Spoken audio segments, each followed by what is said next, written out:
warahmatullahi wabarakatuh. A'udzubillahi minasyaitonirrajim. Bismillahirrahmanirrahim. Alhamdulillahirabbil alamin. Allahumma shalli ala Muhammad wa ala ali Muhammad. Rabbana zalamna anfusana wa illam taghfir lana wa tarhamna lanakunanna minal khasirin. Rabbi shrah li sadri wa yassir li amri wahlul 'uqdatam min lisani yafqahu qawli. Amin amin ya rabbal alamin. Ini kayaknya belum semuanya gabung ya. Nggak apa-apa, kita mulai aja. Oke, minggu lalu libur, hari ini kita kembali lagi untuk mengkaji Al-Quran. Mudah-mudahan apa yang kita lakukan dinilai sebagai ibadah oleh Allah Subhanahu wa Ta'ala, dan ini menambah keyakinan kita. Dan tema hari ini adalah tema yang sebenarnya sangat esensial sekali sebagai kita sebagai manusia itu kan mencari sebuah happiness ya. Namun kadang kebahagiaan yang kita cari itu tidak kunjung kita temuin gitu ya. Dan kadang-kala dalam kehidupan kita gitu ya, kita bisa menemukan sebuah fakta mungkin dalam kehidupan kita juga ya. Kadang orang dengan jabatan yang sama, dengan gaji yang sama, namun ada satu orang yang berbahagia dan satu orang lagi tidak bahagia. Padahal jabatannya sama, levelnya sama, tapi perasaan, feelingnya bahagia itu ternyata berbeda. Nah, ini kan sebuah realita yang kita temui dalam kehidupan ya.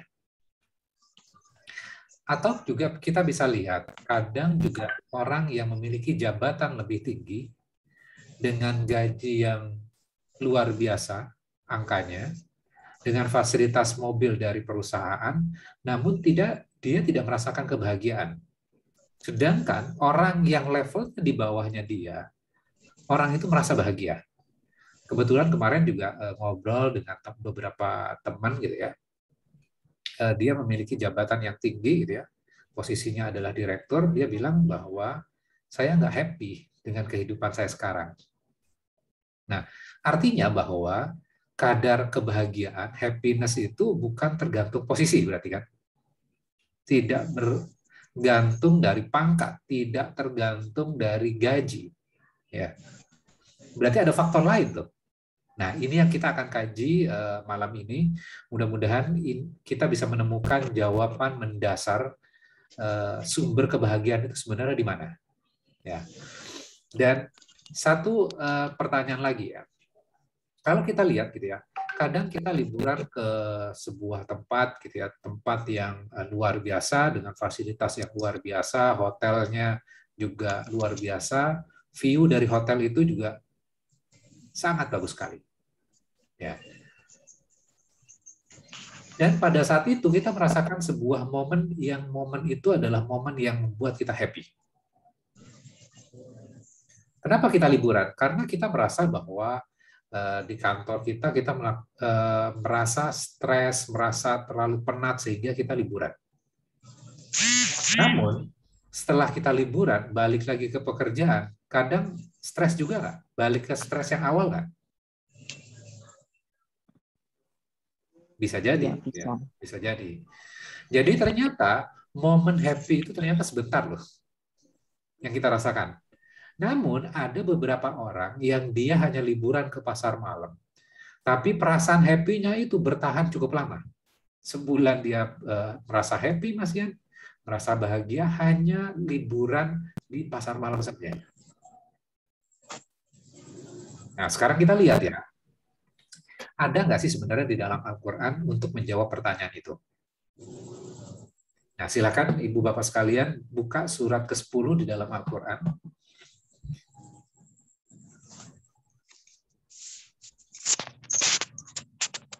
Ayatnya ayat 57 dan 58.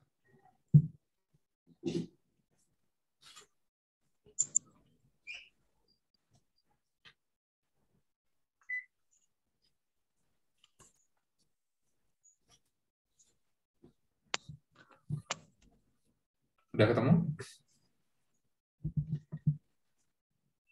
Surat Yunus ayatnya 57 dan 58 ya. Oke, ada yang bisa bantu baca? Mas Saiful bisa bantu baca, suaranya enak nih kalau Mas Saiful nih.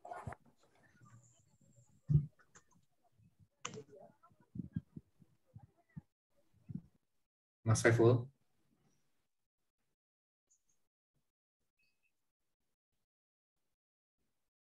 Atau Mas Didi bisa bantu baca terjemahannya di surat Yunus ayat 57 dan 58.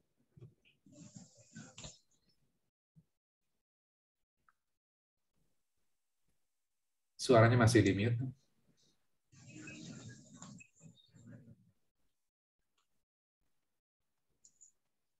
Oh, Ustadz baru datang. Surat apa?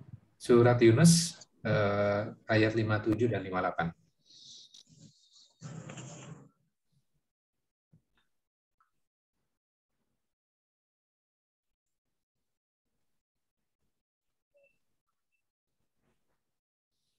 Atau yang sudah Bu Truli udah kayaknya udah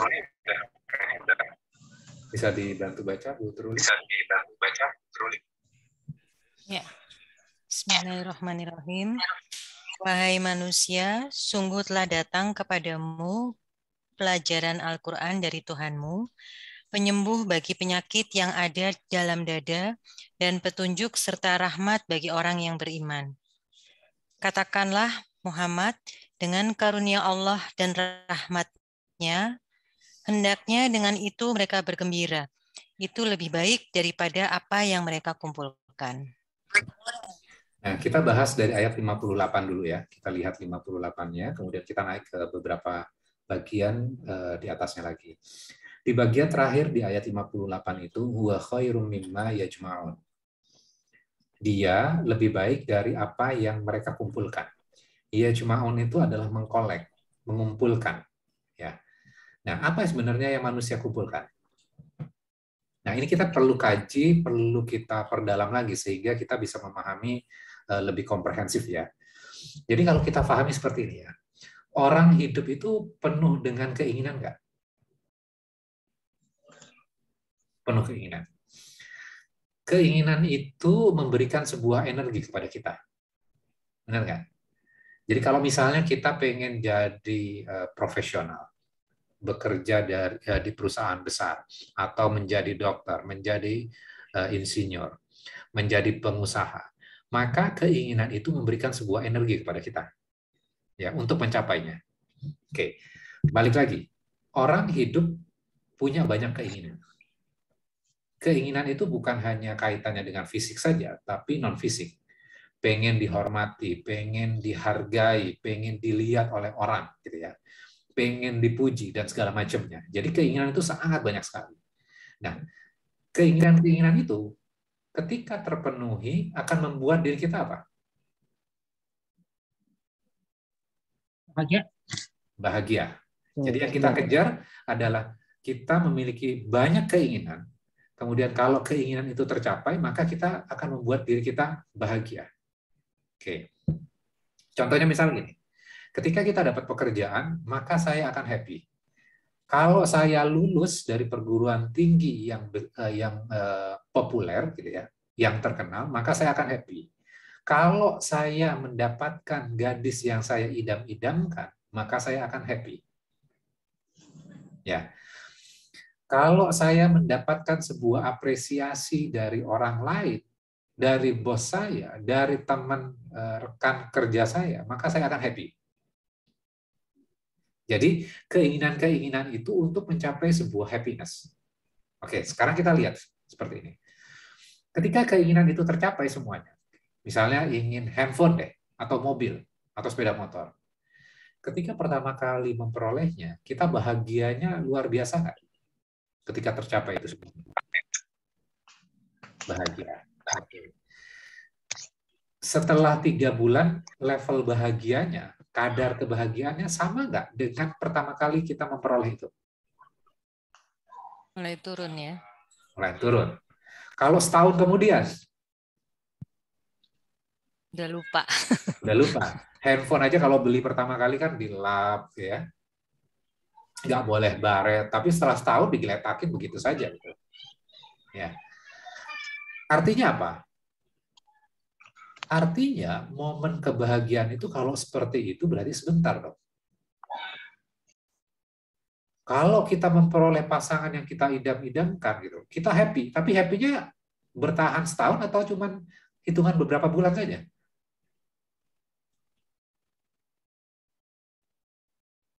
Nah, itu kan yang perlu kita jawab tuh. Kalau bertahan beberapa bulan gitu loh. Oh, ternyata happy-nya cuma sebentar nih.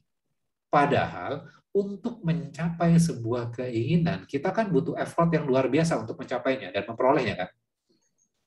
Kita sudah mengeluarkan energi luar biasa, effortnya udah besar sekali, tapi ketika mendapatkan kebahagiaan itu, momen kebahagiaan itu cuma sebentar. Rugi dong kalau seperti itu. Dan setelah tercapai, maka kita menginginkan keinginan baru. Benar nggak? Oke, saya punya keinginan baru nih. Katakanlah misalnya handphone dari yang levelnya 3 jutaan naik ke 5 juta. Setelah 5 juta, pengennya yang berapa? Yang 10 juta. Sekarang iPhone keluar seri yang berapa? 13. 13 harganya di pasaran sekarang udah berapa? Walaupun belum masuk Indonesia nih. Harganya 18 juta. 21 juta harga di pasaran. Nah, artinya apa? Keinginan-keinginan kita itu ketika tercapai, kita menargetkan target keinginan baru. Artinya apa? Keinginan itu kayak moving target yang selalu berubah-ubah. Bapak Ibu sekalian mengalami hal ini nggak? Iya. Ya. Oke, kemudian setelah mencapai kebahagiaan itu, sebentar ganti lagi gitu. Sehingga kita benar-benar belum merasakan kebahagiaan itu seutuhnya. Happiness itu cuma datang sesaat saja. Nah, balik lagi pada ayat ini. Huwa khairum mimma yajma'un. Kita itu dalam hidup itu mengkoleksi. Kerjaan kita itu mengkoleksi. Mengkoleksi rumah, mengkoleksi mobil, mengkoleksi gadget, barang-barang gitu loh. Mengkoleksi pujian gitu ya. Jabatan, posisi, itu yang kita kolek dalam kehidupan kita. Dan terus seperti itu. Allah mengatakan huwa, dia. Nah, dianya mengacu kepada apa nih? Dianya mengacu kepada apa? Duniawi atau material yang dikumpulkan. Oke. Nah, tinggal kita baca saja di bagian awalnya ya. Kul, katakanlah. Ini perintah kepada Rasulullah untuk mengatakan bifadlillah wa birahmatihi, katakanlah dengan karunia Allah dan rahmatnya, fabidzalika, maka dengan itu falyafrahu. Falyafrahu itu artinya apa? Maka berbahagialah kamu, happy-lah kamu. Dia huwa khairum mimma yajma'un. Dia berarti dianya mengacu kepada apa nih? Karunia Allah. Karunia dan rahmatnya Allah tuh. Oke, sekarang kita analisa lagi ya. Jadi ternyata ayat ini sangat powerful. Dalam kehidupan kita, ya, dengan era digital seperti sekarang, gitu ya, kan kita banyak dapat informasi dengan digital sekarang ya, dengan sosmed. Dan sosial media itu gampang membuat kita depres nggak? Bisa sekali.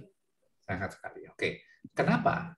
Nah, ini ada teori yang menarik gitu, dan ini beberapa researcher juga mengatakan ini gitu ya, bahwa sosial media itu sebenarnya adalah memaksa diri kita, forcing diri kita untuk compare dengan orang lain. Dan kalau kita scroll melihat orang lain liburan ke sini, ke sana, menggunakan barang ini dan segala macam, akhirnya kita compare dengan orang lain. Dan akhirnya apa? Itu yang merenggut kebahagiaan kita. Karena kita tidak bisa merasakan sesuatu yang sebenarnya sudah menempel pada diri kita. Ya. Nah, ayat ini sebenarnya mengembalikan basic dasarnya. Apa basic dasarnya? Kul, katakanlah, bifadlillah, dengan karunia dan rahmat Allah. Ya. wa bi rahmatihi, dengan rahmatnya Allah, maka berbahagialah kamu. Ketika kita melihat ke orang lain gitu ya, atau sesuatu yang belum kita dapatkan, maka akan membuat diri kita bahagia atau enggak? Belum. Belum. Padahal ayat ini mengatakan apa? Sesungguhnya, ini masalah mindset ya. Karunia dan rahmatnya Allah itu sudah diberikan pada setiap orang. Maka berbahagialah. Jadi, template kebahagiaan itu bukan sesuatu yang di luar diri kita loh. Tapi sudah sudah di-embed gitu ya pada diri kita gitu ya. Sudah diinstal pada diri kita. Pertanyaannya adalah, apakah setiap orang sadar nggak ada karunia dan rahmatnya Allah pada diri kita?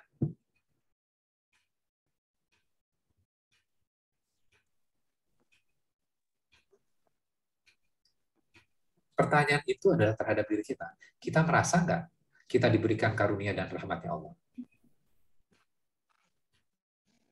Kalau kita tidak merasa ada karunia dan rahmatnya Allah, kita bisa bahagia nggak? Kalau kita komplain, ngeluh, dan berpikir sesuatu yang tidak kita miliki, kita bisa bahagia nggak? Nggak bisa. Artinya orang yang bersyukur itu yang bisa bahagia kan? Orang bersyukur itu artinya memahami bahwa ada karunia Allah loh, ada rahmatnya Allah loh.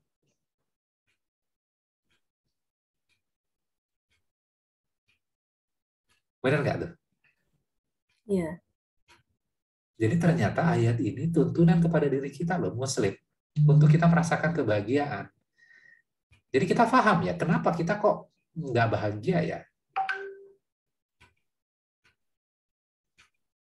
Karena kita tidak menyadari ada karunia dan rahmatnya Allah yang sudah diberikan kepada setiap manusia. Apapun kondisinya, pasti ada rahmat dan pasti ada karunia di dalamnya. Jadi ternyata yang kita berpikir untuk mendapat supaya kita bahagia, kita bahagia kalau kita mendapatkan lebih. Ketika kita dapat HP baru, maka kita akan happy. Ketika follower kita nambah, maka kita akan happy. Ketika kita sudah nonton banyak episode drama Korea misalnya, kita akan happy. Ketika banyak degree yang kita peroleh atau tingkat pendidikan yang kita peroleh banyak, maka kita akan happy. Ketika orang kagum terhadap diri kita, maka kita akan happy. Kadang orang butuh penghormatan, kadang orang butuh komplimen terhadap apa yang dia lakukan. Itu akan membuat dia happy. Ketika kita punya posisi yang lebih tinggi, kita akan happy. Ketika kita punya banyak uang, kita akan happy. Itu kan dalam pikiran kita. Ternyata ayat ini memberikan sebuah pelajaran yang sangat dahsyat sekali bahwa happiness itu ternyata bukan sesuatu yang kita belum peroleh sekarang. Tapi happiness itu adalah terhadap apa yang sudah diberikan kepada diri kita, yaitu karunia dan rahmatnya Allah. Pertanyaan berikutnya, mampu nggak kita berpikir bahwa kita sudah memperoleh karunia dan rahmatnya Allah?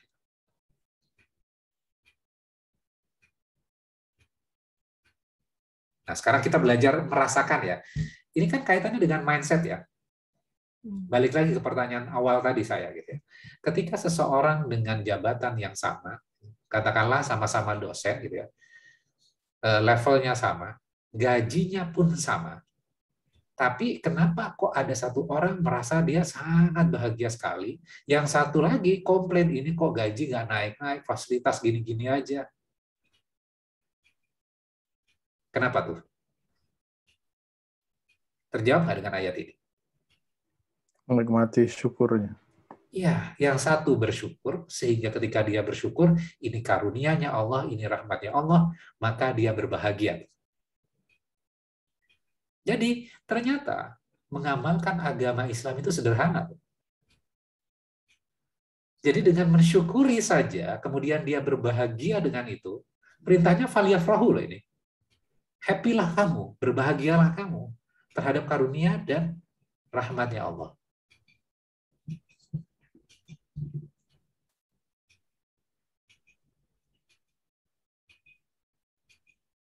sekarang kita berpikir aja, katakanlah gini, katakanlah dengan pasangannya gitu ya. Ketika misalnya kita komplain-komplain dengan pasangan kita gitu, kita mampu bahagia nggak dengan pasangan kita? Tidak. Belum mampu. Yang ada kesel. Maka ini juga pelajaran buat kita semuanya gitu. Ternyata kebahagiaan itu dengan cara menyadari setiap karunia dan rahmat yang Allah sudah berikan kepada diri kita. Jadi setiap orang bisa bahagia nggak kalau seperti itu? Bisa. Bisa bahagia. Jadi nggak perlu mobil kan untuk bahagia kan? Nggak perlu jabatan kan untuk bahagia kan?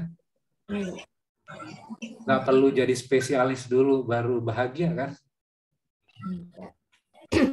Karena kalau jadi baru menjadi spesialis, dokter spesialis misalnya baru bahagia, rugi banget hidup ini ya. Kebahagiaan itu spesialis itu berarti dokter berapa? 4 tahun dulu ya. Spesialis itu 6 tahunan mungkin ya. Kan kasihan gitu ya. Kasihan manusianya gitu. Berarti orang yang nggak jadi apa-apa, dia nggak bisa bahagia dong. Nggak juga gitu loh. Kemarin saya kebetulan juga liburan ke daerah Magelang situ ya. Kebetulan saya nginep di sebuah villanya di desa di daerah situ. Kemudian pagi-pagi saya naik sepeda gitu ya. Melihat orang-orang kampung itu, mereka nyangkul itu, mereka happy saja tuh gitu. Jadi kebahagiaan itu gitu ya, adanya di dalam hati, adanya di mindset. Kalau mindsetnya benar gitu ya, maka kita akan bisa merasakan kebahagiaan itu. Tapi kalau mindsetnya salah gitu ya, maka dia tidak akan bisa menemukan kebahagiaan. Bisa paham ya? Orang yang memiliki jabatan yang tinggi belum tentu dia happy. Kalau mindsetnya nggak benar. Mindsetnya berdasarkan Al-Quran ini kan. Oke. Nah, sekarang gini. Kadang dalam kehidupan kita itu bahagia ketika mencapai sesuatu. Ya. Di sisi yang lain, kita juga bahagia kalau terhindar dari sesuatu yang tidak kita sukai. Misalnya bos yang suka ngomel, bos yang suka marah, atau teman yang bawel misalnya. Kita akan merasakan kebahagiaan kalau terhindar dari hal-hal seperti ini kan, yang membuat diri kita tidak nyaman. Nah, kalau kita balik lagi kepada ayat ini, apakah orang lain yang menyebabkan kita happy atau tidak happy, atau diri kita sebenarnya? Diri kita. Diri kita kan? Jadi ternyata, balik lagi kepada ayat ini, sumber kebahagiaan itu adalah kesadaran mindset kita atas karunia dan rahmat yang Allah sudah berikan kepada setiap orang. Ketika kita tidak mampu menyadari itu, maka kita tidak akan mampu mengucapkan alhamdulillah. Nggak mungkin kita akan bersyukur. Ketika kita tidak bersyukur, akhirnya apa? Kita tidak mampu melaksanakan ayat ini, yaitu berbahagia. Coba aja dalam kehidupan kita komplain terhadap orang-orang di sekitar kita, yang dekat dengan kita. Hati kita akan tenang nggak? Enggak. Tidak. Jadi syukuri dulu. Setelah syukur gitu loh, maka kita akan bisa melewati kebahagiaan itu.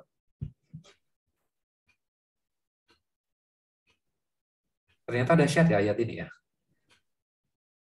Oke, kita sekarang ayat 58-nya sudah ya. Qul bifadlillahi wa birahmatihi fabidzalika falyafrahu huwa khairum mimma yajma'un. Katakanlah, dengan karunia Allah dan rahmatnya, hendaklah dengan itu mereka bergembira. Happy-lah kamu. Itu lebih baik daripada yang mereka kumpulkan. Yang kita kolek itu,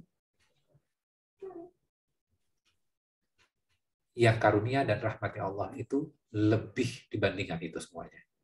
Nah, ketika kita menyadari karunia dan rahmatnya Allah, gitu ya, maka yang kita kolek itu yang tadinya tidak berharga jadi berharga. Ketika kita bersyukur, maka yang kita kolek itu jadi bernilai loh. Kadang-kadang kalau misalnya ngamatin di kantor gitu ya, ada yang dapat bonus secara numbernya gitu, secara total value-nya itu lebih besar. Tapi ada yang mendapatkan lebih kecil, tapi yang lebih kecil ini dia happy loh mendapatkan ini. Ya, alhamdulillah banget ini bisa buat ini dan itu. Sedangkan yang jumlahnya lebih besar, ini duit bisa beli apa? Padahal secara uangnya gitu ya lebih banyak. Maka ketika menyadari karunia dan rahmatnya Allah, sesuatu yang dia kolek itu akan jauh lebih bernilai.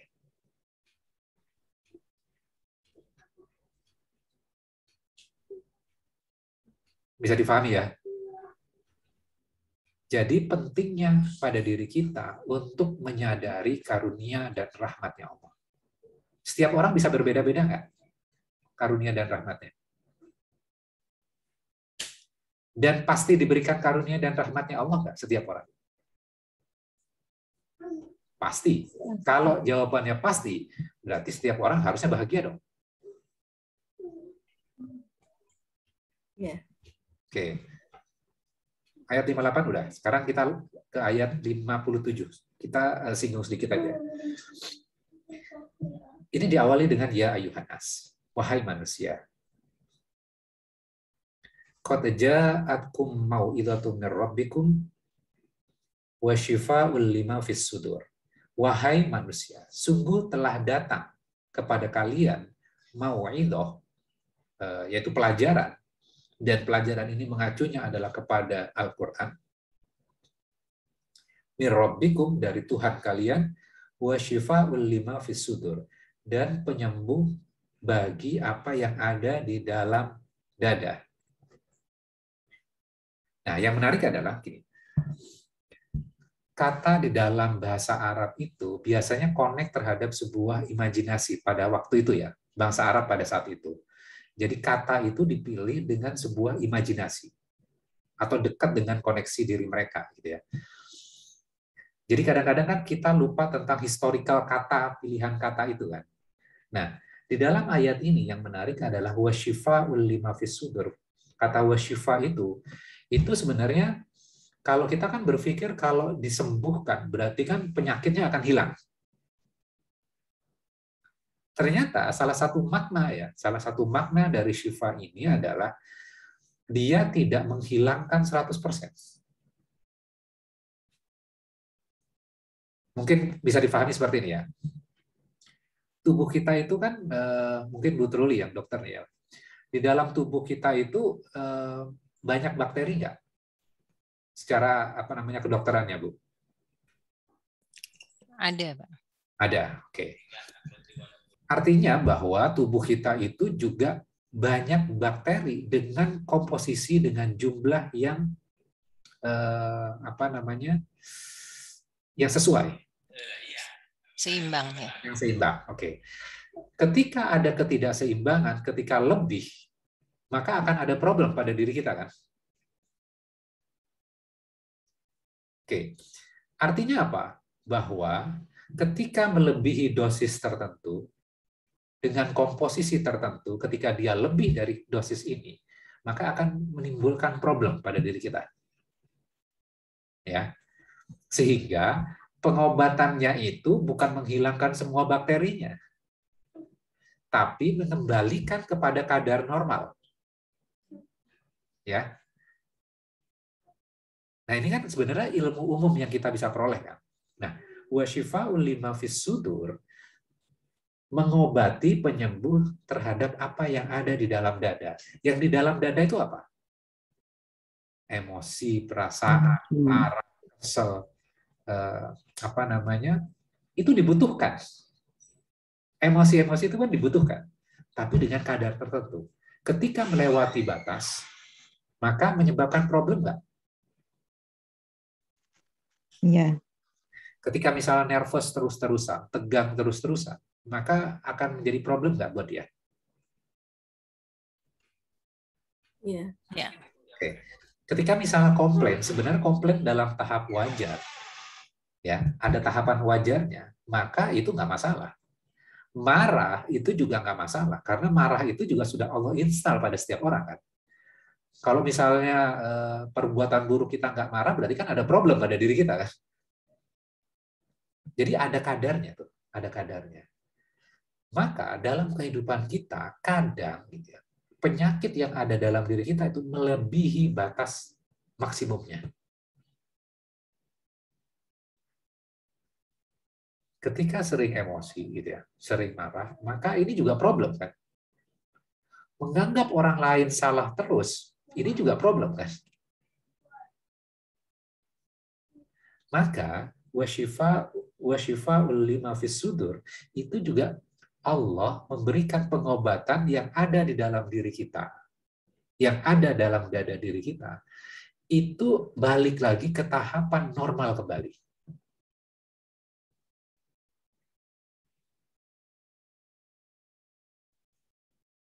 Jadi bukan menghilangkan sama sekali loh.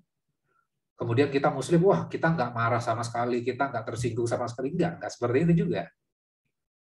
Tapi mengembalikan kepada keseimbangannya. Maka ketika kita balik lagi kepada ayat ini, wahai manusia, gitu ya, sungguh telah didatangkan kepada kalian, gitu ya, dari Tuhan kalian, yaitu penyembuh terhadap apa yang ada di dalam dada kamu. Berbagai emosi kan, nggak memaafkan orang lain, itu juga problem kan sebenarnya. Penyakit juga, happiness-nya juga hilang kan akhirnya kan.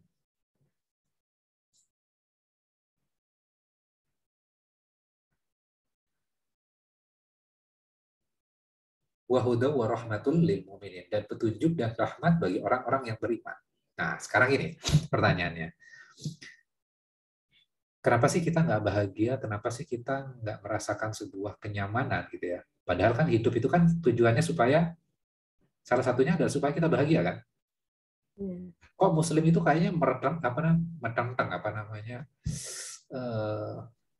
kok serius terus gitu ya? Padahal perintah ayat ini kan suruh bahagia loh.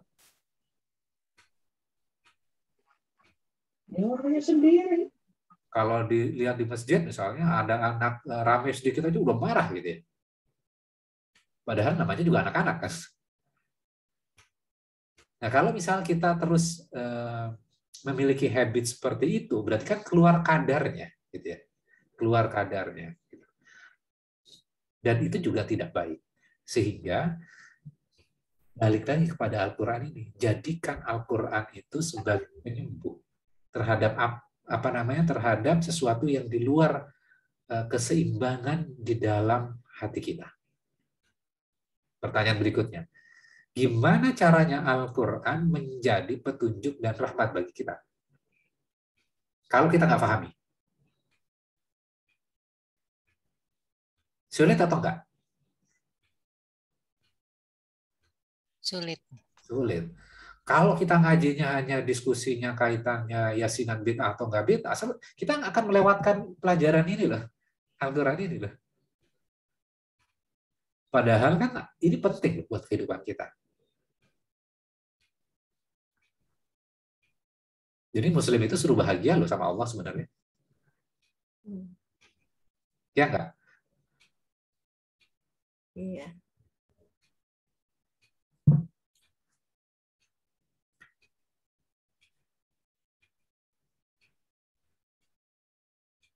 Jadi ketika mindset kita benar, pola berpikir kita benar, maka membuat yang dikaruniakan Allah kepada kita itu sangat berharga. Termasuk yang kita kumpulkan. Jadi bukan berarti kita nggak boleh mengumpulkan loh. Boleh. Dalam satu meja yang sama, gitu ya. Dalam satu meja makan yang sama. Makanannya sama, menunya sama. Satu orang merasa happy, namun orang lain ternyata juga bisa tidak happy. Apa yang membedakan? Ternyata yang membedakan adalah apa yang ada di dalam mindset-nya. Makanannya sama loh sebenarnya. Kenapa kok satunya bahagia, satunya enggak? Mindset yang membedakan. Mindset yang salah akan mengambil happiness di dalam hati kita. Dalam satu aktivitas yang sama, kadang membuat kita happy, kadang juga tidak membuat kita happy. Katakanlah kita liburan, melihat sesuatu hal yang spektakuler gitu ya. Ketika kita mengulang kembali, spektakulernya akan sama atau beda? Beda. Rasa kekagumannya akan berbeda kan? Berarti apa yang menyebabkan itu? Allah juga memberikan kita halal dan haram, kita diperintahkan ini dan itu, semuanya itu dibangun di atas hal yang paling basic. Sehingga semuanya akan make sense ketika mindset-nya benar. Ya, ayat 58 itu sebenarnya adalah kaitannya dengan mindset. Pola berpikirnya. Ketika pola berpikir kita benar gitu ya, merasakan karunia dan rahmatnya Allah, maka kita akan gampang untuk bahagia. Nah, ayat ini tolong direnungkan masing-masing pada diri kita. Karena saya yakin problem saya dengan Bapak Ibu sekalian juga akan berbeda kan. Ketegangan yang dalam kehidupan sehari-hari juga berbeda. Ada satu orang ketegangannya dengan atasannya, ada satu orang ketegangannya malah dengan rekan kerjanya, atau bahkan dengan bawahannya. Ada juga ketegangan seseorang dalam sebuah keluarga, ketegangannya bisa saja dengan orang tuanya. Atau orang tuanya ketegangannya dengan pasangannya, atau dengan anaknya, masing-masing berbeda. Setiap orang berbeda-beda case-nya. Maka, ketika kita mengkaji Al-Quran ini, Al-Quran itu relevan pada setiap orang dengan permasalahannya yang berbeda-beda.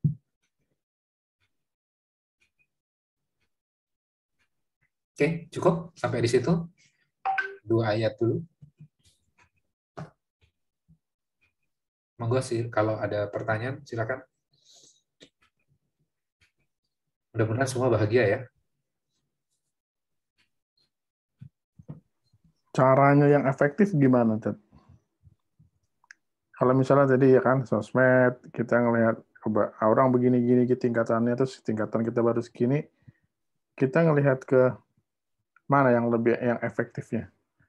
Caranya dari aplikasinya si ayat ini kan. Oke, aplikasinya ayat ini.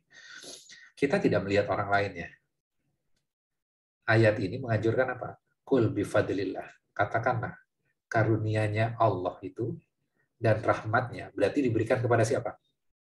Setiap orang. Setiap orang harus berpikir terhadap karunia yang sudah diberikan pada dirinya. Karena compare kepada orang lain, gitu ya, akhirnya kan membuat kita stres kan sebenarnya.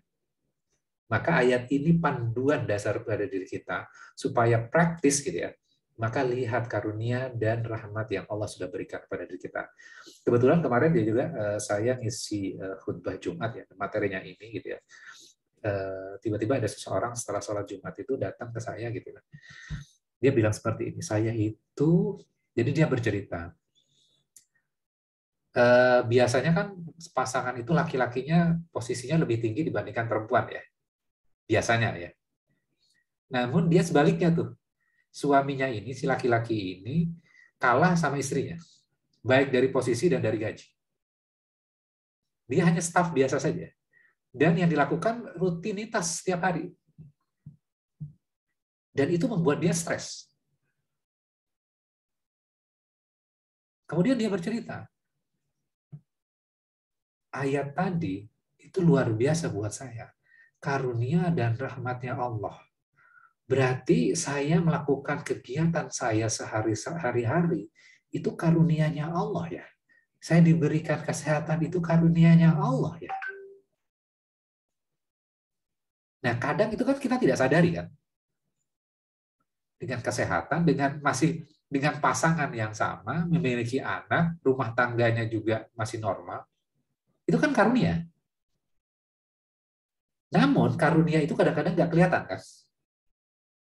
Nah, yang dibutuhkan adalah, Mas Didi, sebenarnya adalah kesadaran bahwa ini karunia loh. Nah, kita harus menemukan itu pada diri kita masing-masing, bro. Karena kalau enggak, kita hanya menggantungkan kebahagiaan itu terhadap sesuatu yang kita belum capai. Ya, Ya. itu Dan tapi kita tetap boleh berusaha dong, kan? Tetap. Boleh. Keinginan itu kan untuk memberikan sebuah energi kan sebenarnya. Namun kebahagiaan itu terhadap apa yang kita miliki. Bersyukur kan sebenarnya itu. Maka bersyukurnya lakukan. Kalau kita memiliki keinginan, ya nggak apa-apa. Karena kan ada kadarnya tuh. Balik lagi tuh. Ketika keinginan itu udah over gitu ya, maka itu kan harus dibalikin lagi kan. Wasyifa'u lima fis sudur tuh. Kan bisa saja kan nanti keserakahan kan. Gitu.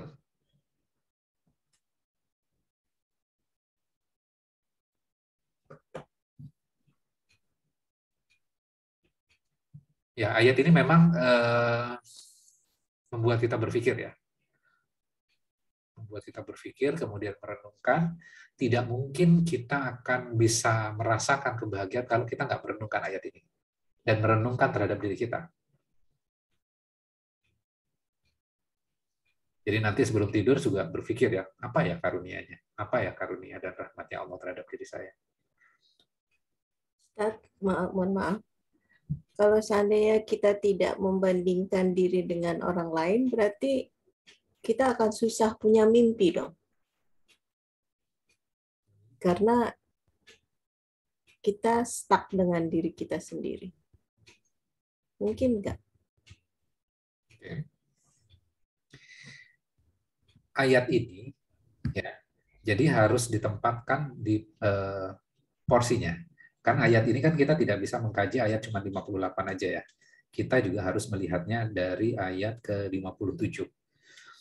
Ayat 57 itu disebutkannya itu kan kepada seluruh manusia. Wahai manusia, telah didatangkan pelajaran kepadamu dari Al-Quran, penyembuh bagi penyakit apa yang ada di dalam dada.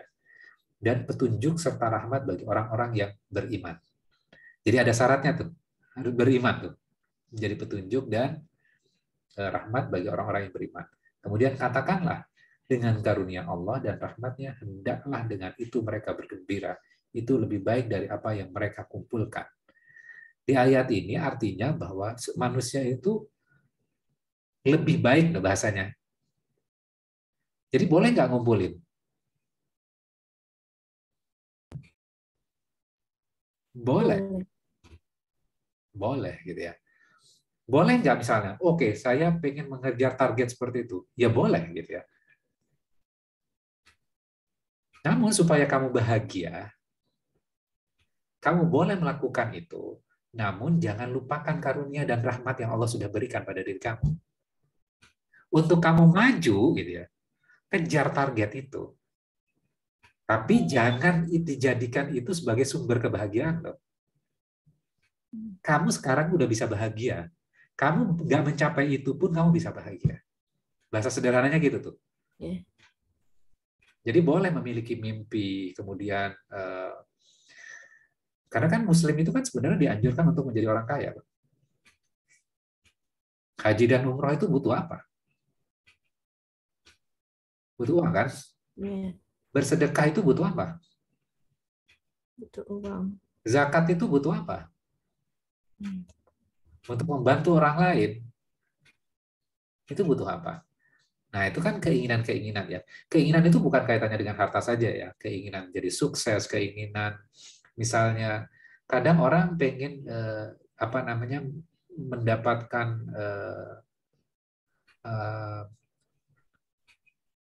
ujian, itu kan juga ada, ya kan? Tapi harus ada porsinya. Ketika itu semuanya dijadikan itu yang utama, maka itu melebihi keseimbangannya. Lebih porsinya. Maka harus balik lagi kepada Al-Quran. Boleh nggak kita bangga? Boleh. Gitu ya. Tapi habis itu dibalikin lagi. Makanya ketika kita mengaji Al-Quran, misal ini, saya ambil contoh. Saya tuh senang sekali baca Idza Jaa Nasrullahi wal Fath. Wa ra'aitan nasa yadkhuluna fi dinillahi afwaja fasabbih bihamdi rabbika wastaghfir innahu kana tawwaba. Itu surat favorit saya kalau sholat. Itu bercerita tentang apa? Idza jaa nasrullahi wal fath. Itu kan bercerita tentang orang-orang berbondong-bondong masuk agamanya Allah. Karena pertolongannya Allah. Nah, bayangkan kondisi pada saat itu, gitu, ketika berjuang bersama Rasulullah, gitu ya. Berjuangnya mulai dari jumlahnya kecil loh, disiksa dulu di kota Mekah kan, kemudian akhirnya hijrah ke kota Madinah, kemudian membesar, gitu, kaum muslim besar, gitu, dan akhirnya bisa menaklukkan Mekah loh. Ada perasaan bangga nggak ketika kemenangan itu?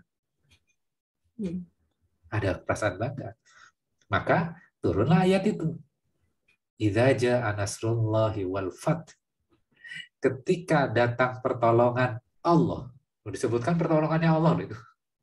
Bukan usahamu loh. Jadi ketika misal kita berhasil, ada rasa kebanggaan pada diri kita, itu kan normal kan sebenarnya. Kemudian ketika kita balik kepada Al-Quran, oh iya, kebanggaan itu ya wajar, kemudian kita kembalikan, karena Allah yang nolong saya. Kalau Allah nggak ngasih ini, nggak akan terjadi kok. Kemudian habis itu, di penghujung surat itu, fasabbih bihamdi rabbika wastaghfir. Suruh istighfar loh. Berhasil, suruh istighfar. Kenapa? Kalau orang istighfar itu nggak mungkin sombong. Nah, itu kan kisi-kisi di dalam Al-Quran ketika misalnya, oh kita sudah paham ayat tertentu, kemudian kok kita coba internalisasikan pada diri kita. Gitu. Jadi ketika misalnya saya berhasil di kantor, baca ayat itu, kalau Allah nggak nolong, nggak akan berhasil kok. Jadi balance lagi kan, perasaan tadi itu.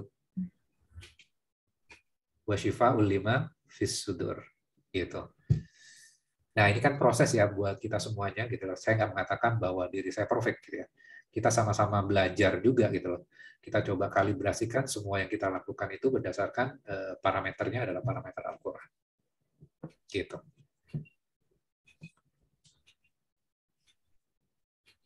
Oke. Cukup? Oke, terima kasih.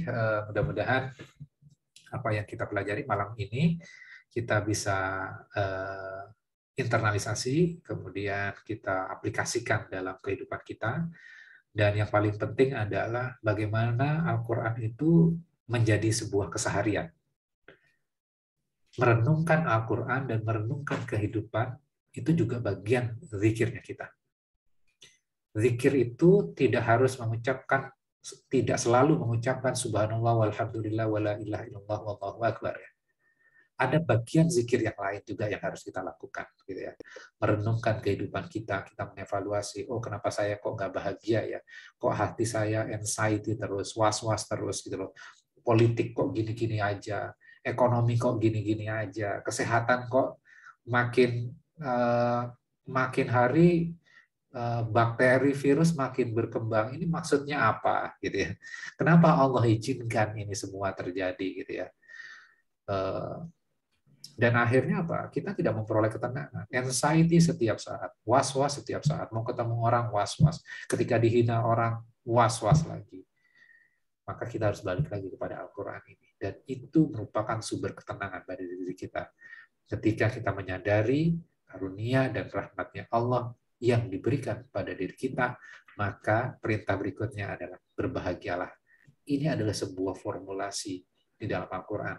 Kadang kita mencarinya kan di ilmu psikologi kan, hal-hal seperti ini. Ternyata Allah ajarkan kok di dalam Al-Quran bagaimana supaya kamu bahagia. Kita disebutkan kaitannya dengan mobil, rumah, pasangan, segala macam. Iya, itu akan mendatangkan momen kebahagiaan. Semuanya itu akan mendatangkan momen kebahagiaan. Namun, itu tidak akan long lasting, tidak akan bertahan lama ketika kita tidak menyadari karunia dan rahmatnya Allah terhadap diri kita. Oke, terima kasih. Mohon maaf jika ada yang kurang berkenan. Wabillahi taufiq wal hidayah. Wassalamualaikum warahmatullahi wabarakatuh. Kita tutup sekalian dengan doa kafaratul majelis ya. Terima kasih Ustaz. Astagfirullah wa atubu ilaik. Terima kasih Pak Ustaz. Terima kasih. Terima kasih Pak Ustaz. Assalamualaikum. Assalamualaikum. Assalamualaikum.